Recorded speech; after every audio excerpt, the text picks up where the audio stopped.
At first, it sounds like a rumor you'd scroll past without stopping. A whispered headline, a pause that feels too long. Rob Reiner's daughter finally confirms the awful truth. And for years, that truth sat quietly behind red carpets and smiling photos, hidden in plain sight. Because sometimes the most painful stories aren't scandals or crimes. Sometimes they're the ones nobody wants to hear, because they feel too familiar.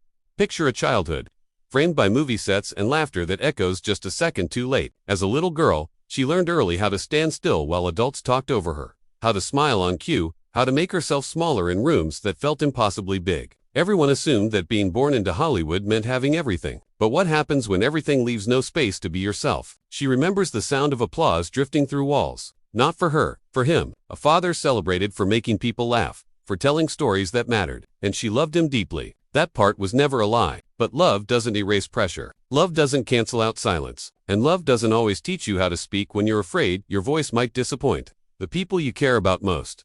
For years, she stayed quiet. Not because she had nothing to say, but because she didn't know how to say it without breaking something. Family dinners were warm, but carefully curated. Conversations danced around the hard stuff. And whenever she felt lost, she wondered if it was ungrateful to feel that way. How could someone with so much feel so empty? As she grew older, the gap widened. Friends would ask what it was like to be Rob Reiner's daughter, and she'd give the same practiced answer. Amazing. But inside, a different question kept repeating. Who am I when I'm not someone's daughter? Who am I when the spotlight turns off? There were moments she tried to step forward, moments she tried to carve her own path. Auditions that didn't go well, opportunities that came with expectations attached. And every failure felt heavier because it wasn't just hers. It felt like it reflected on him. So she learned to retreat, to protect the family image, to protect herself from comparisons she never asked for. The awful truth wasn't a single event. It was a slow accumulation of unspoken feelings. The loneliness of being surrounded by people yet feeling unseen. The quiet resentment she hated herself for feeling. The guilt that followed every honest thought. And the fear that if she ever said it out loud, she'd be labeled ungrateful, dramatic, or worse.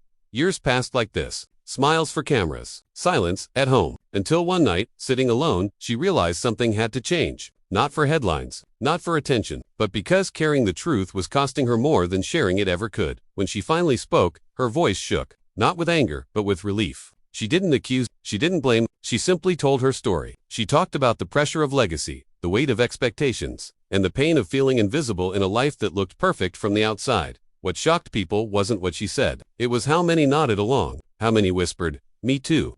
Because her truth wasn't just hers. It belonged to anyone who grew up in someone else's shadow. Anyone who felt they had to earn their place in their own family. Anyone who learned to hide their pain behind success. And Rob Reiner. The reaction wasn't what the internet expected. There was no public feud, no dramatic denial, just something quieter. A reckoning. A realization that love doesn't mean you always get it right. That even good intentions can leave scars. And that listening, really listening, might be the hardest role of all.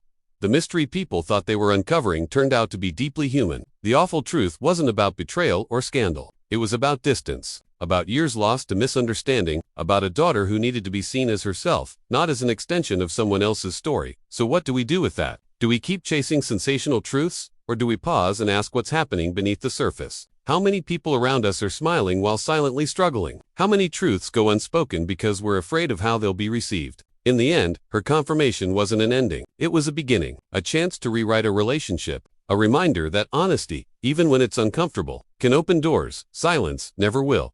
And maybe the real question isn't what awful truth she confirmed. Maybe it's this: what truths are we still afraid to tell, and what might happen if we finally did?